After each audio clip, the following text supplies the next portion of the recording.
I would hate to be a headphone. There are lots of reasons I could cite for that apparently random statement, but the two that I have in mind are probably not the ones you expect. The first main reason that I would hate to be a headphone is that I'd hate to be scrutinised in the way that they are. They get measured and picked apart by those measurements, often by people who haven't taken the time to get to know them first. They also get compared to some really strong competition. Come to think of it, that sounds a lot like being a YouTube reviewer. Thankfully, I love doing this, and the reason I love doing it is because I get to listen to and play with a bunch of amazing audio gear. And today, that includes the brand new Meze Audio 105 SILVA headphones. These were sent to me by Meze Audio, but they have no influence over this video. And just after I finished forming my opinions on the 105 SILVA and writing up my notes for this review, I did something I don't normally do and watched somebody else's review of the same product. I was impressed with what I'd heard from the 105 SILVAs. I suspect the other reviewer was unimpressed because of what they measured. Maybe seeing those measurements first coloured their impressions when they listened to the SILVAs, or maybe they've just got different preferences to me. Either way, I'm not suggesting they're wrong, just that I don't agree. This is a subjective hobby after all. At $499 US, the 105 SILVAs sit right between the 105 AER and the 109 Pro from Meze Audio. They also sit in a very dangerous category, surrounded by competition, strong competition, from brands like HiFiMan. And I'll get to some comparisons about all those other options shortly. Before we do though, let's cover off a few quick details. These are another beautifully made and wonderfully comfortable headphone from Meze Audio.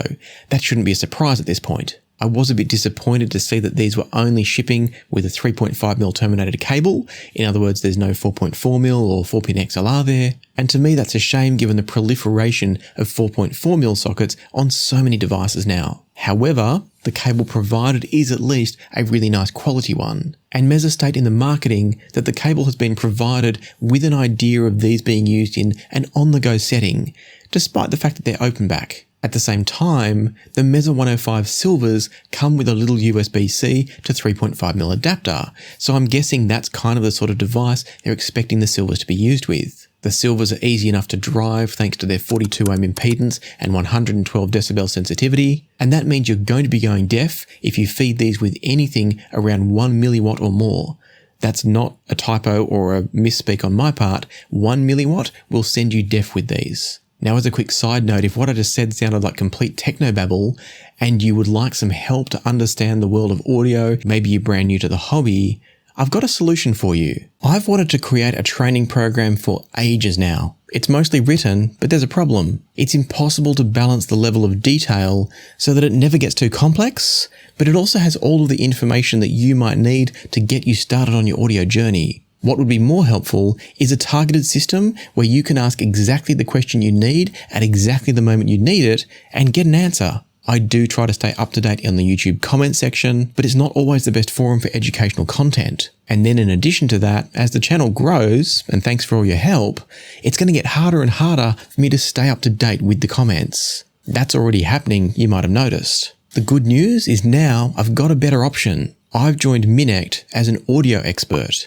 So you can reach out to me anytime you like and ask the question that you need the answer to. You're going to get a guaranteed response from me in the form of either a text response, a short video response, or you can even book a one-on-one video call with me to discuss what you need. It is a paid service, and that's how I'll be able to ensure that I can always prioritize my time to go towards answering your questions over there. That's going to be especially true as the comment section gets way too busy for me to keep up with. So if you want an answer to a specific audio related question, or if maybe you want an answer about how to set up your own YouTube channel, maybe you want me to record a short message for a fan of the channel, whatever it is that you would like to connect with me about, you can now do it on the Minect app. It's available on Apple, Android, and through a web browser. Just scan the QR code on the screen, or you can use the link in the description down below to connect with me anytime you like.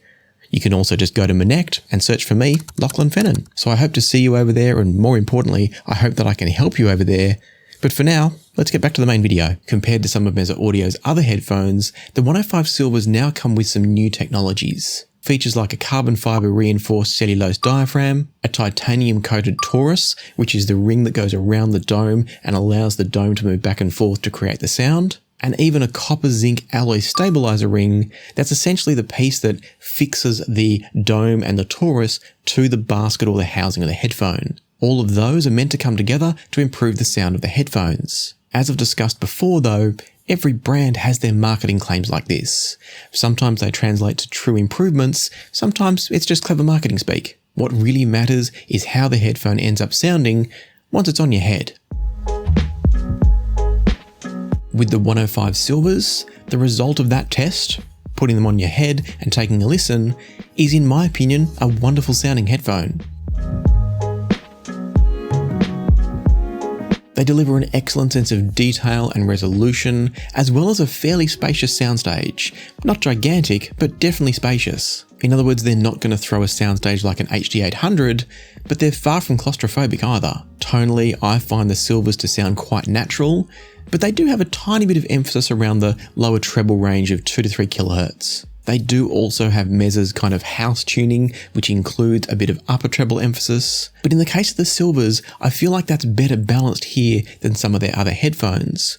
Thanks to the greater mid-range emphasis and the very linear bass, things seem to all balance out better with the Silvas than with other headphones like maybe the 105 AERs. I'd show you a frequency response graph of the Silvas on screen like I normally do here, but at the time that I'm recording and producing this video, Squiglink, the site where all of those graphs are produced, that's down at the moment.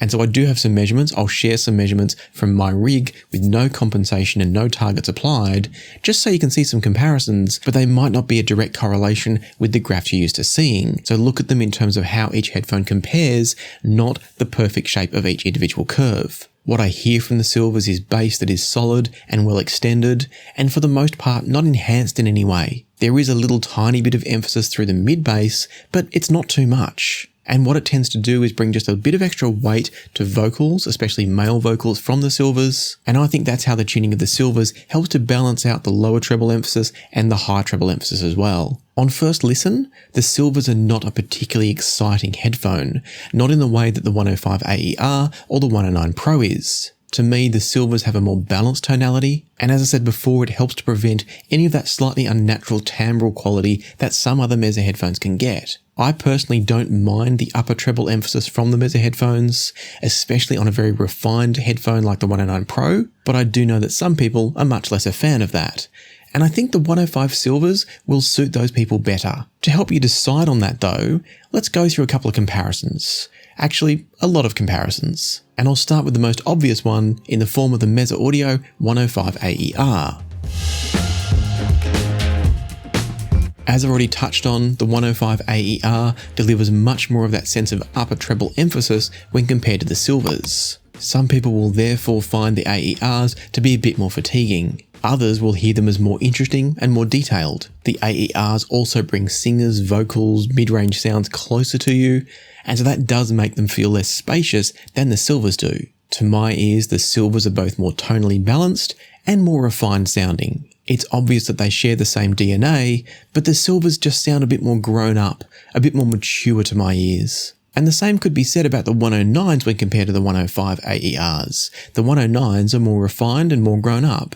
So that was the next comparison. Before we get to the comparison though, I've got a super quick favour to ask. I'm making a push to reach 100,000 subscribers on the channel by the end of this year. It's a big and audacious challenge, but that's why it's fun. Right now, the channel is a little bit over the 50,000 subscriber mark. Thank you to all of you that have helped me get there. But a number that's maybe more meaningful is that only a little bit over 60% of people watching this video will be subscribed to the channel. And so if you're one of those people that's watching this video and enjoying this video, but you haven't yet subscribed, please hit the subscribe button. It's completely free and you can always unsubscribe in the future if you decide you no longer need to see my videos. And so thank you again to all existing subscribers to Passion for Sound, and thank you to those of you who just hit the subscribe button. It really means a lot. Now let's talk about the 105 Silvas versus the 109 Pros.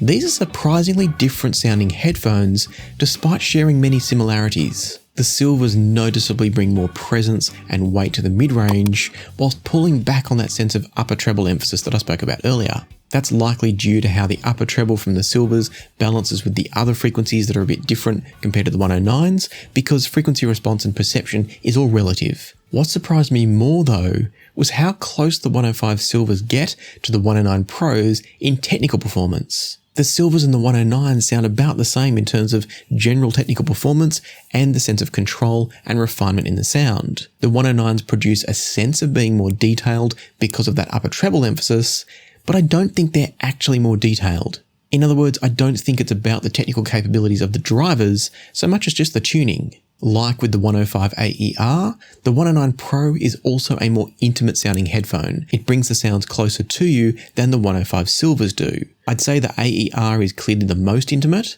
the 109 Pro is less intimate, and the 105 Silva is the most spacious of these three. It's not a huge jump from the 109 to the Silva, but I actually prefer the spaciousness of the Silva over the 109s by a small margin. And as I considered the sound of these headphones and started trying to work out which one I would choose if I was reaching for one over the other, I really like that sense of detail and clarity that the tuning of the 109s brings. But for those of you that don't like that upper treble emphasis, maybe it's fatiguing for you, I think you can now get a headphone with very similar technical performance without having to put up with that upper treble emphasis. It's still there, it's just balanced out way better. And so I think that's going to make the 105 Silvas a more agreeable tuning to some of those people. Whilst the 109 Pros are still wonderful, fun and exciting, I think the 105 Silvas might be more natural, and that might make them more generally popular too. For me personally, it's all going to come down to a coin toss. I think a lot of it's going to come down to the source chain that I'm connecting those headphones to as to whether I choose the Silvas or the 109 Pros. Or it might just be a mood thing. I think the Silvas are just a little bit more laid back because they don't have that sense of upper treble emphasis, whereas the 109 Pros can be so exciting. So that's how I'm going to choose, and maybe you'll want to as well. But so far, all we've talked about are Meze Audio headphones. What if you're looking broader? What if you don't necessarily want just Meze Audio headphones? At the time I wrote my notes for this video, you could buy the Ananda Nano, which used to be $599, for just $369 US. That is some strong competition, and going between those two headphones is a lesson in contrasts. The treble from the Ananda Nanos is too thin after coming from the 105 Silvas and their very natural balanced sound. Of course, some people will hear that sound from the Nanos as being more detailed and technically capable, and maybe they are. What kept standing out to me though was just how thin the vocals sounded. I was missing the sense of weight and presence that I believe a vocal should have if your reference point for how vocals should sound is based on standing in the room with the singer. Of course, it is one of those things where you're going to get used to either tuning over time. But for me, every time I picked up the Silva after any other headphone, it sounded right. I can't say the same thing for the Ananda Nanos. That takes a bit of time to get my head around. In Coming Back by Gautier, the synths and the piano, or the synthesized piano, sound full and present from the 105 Silvas. In the meantime, the vocals clearly cut through over the top. With the Anandas, there was way more emphasis on all of the high frequency sounds. The piano and the synths were still clearly there, and you can probably even hear more textures within them. But you could hear those textures because the lower parts of those sounds were missing or well pulled back. The synths and the piano didn't sound like they would if you were in the room with the instruments, at least not to my ears. And so to me, it's an easy decision. I would choose the 105 Silvas over the Ananda Nanos, even with the current price tags. But personal preference is always an important factor, so you do you. And that brings us to the final comparison for this video, and that's in the form of the Fosi Audio i5 headphones. These are also new, and they're a bit more expensive than the Silvas at $599 US. Listening to both headphones once again reveals quite a different sound. The i5s are a bit less refined sounding than the Silvas, but they've got a bit more presence and weight in the bass. That's because the i5s produce more sense of mid-bass emphasis, whereas the Silvas come across more generally linear throughout the bass range. In other words, both headphones have excellent bass weight and bass presence, with fairly limited sense of emphasis anywhere in the bass, but from the i5s I felt like I was feeling the mid-bass more. Not that it was massively boosted, just that you could feel it differently the way the drivers are pushing the air. One area that I clearly prefer the i5s over the Silvas is that I think they produce a greater sense of space. The Silvas are already good there, the i5s are excellent. However, that spatial expertise from the i5 isn't quite enough to offset its timbral issues. While the i5s are still an excellent headphone, and one that I did recommend and will continue to recommend, the mid-range sound can get just a little bit plasticky. I spoke about that in my review of them after the modification with the new ceiling ring. In isolation, the i5s sound great. When you compare them to a wonderfully natural sounding headphone like the SILVAs, you do start to notice the differences. And I think that also carries into the sense of separation and clarity in the sound. The wonderful balance and timbral quality of the SILVAs means that every note is very clearly focused in space and very easy to hear separate from one another. They're not overly separated, but if you want to focus on any particular sound, it's there for you to do that. By comparison, I think the i5 is just a little bit less capable at separating the sounds. Even though it produces a larger overall space, the individual separation of each sound isn't quite as good.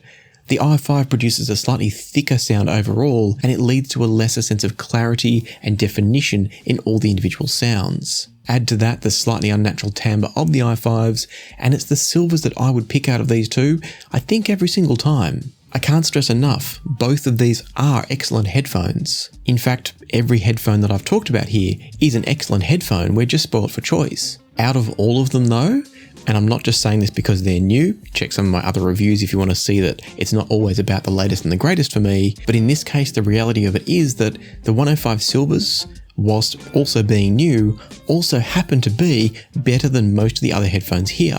If you were to lay all of them on the table in front of me, it would come down to the 109 Pros or the 105 SILVAs. That's how good I think they are. And so if you want a great set of beautiful and comfortable and great sounding headphones, I'll put some links in the description down below where you can pick some of these up for yourself. And then if you need an amazing device to plug them into for some fantastic sound, I'll pin a video at the end here for you to watch that one next. I doubt you'll find a more enjoyable headphone source than the one in that video. So watch that one next, but for now, a huge thanks to YouTube channel members, also to channel Patreon members, and of course to those of you who leave super thanks on videos like this one.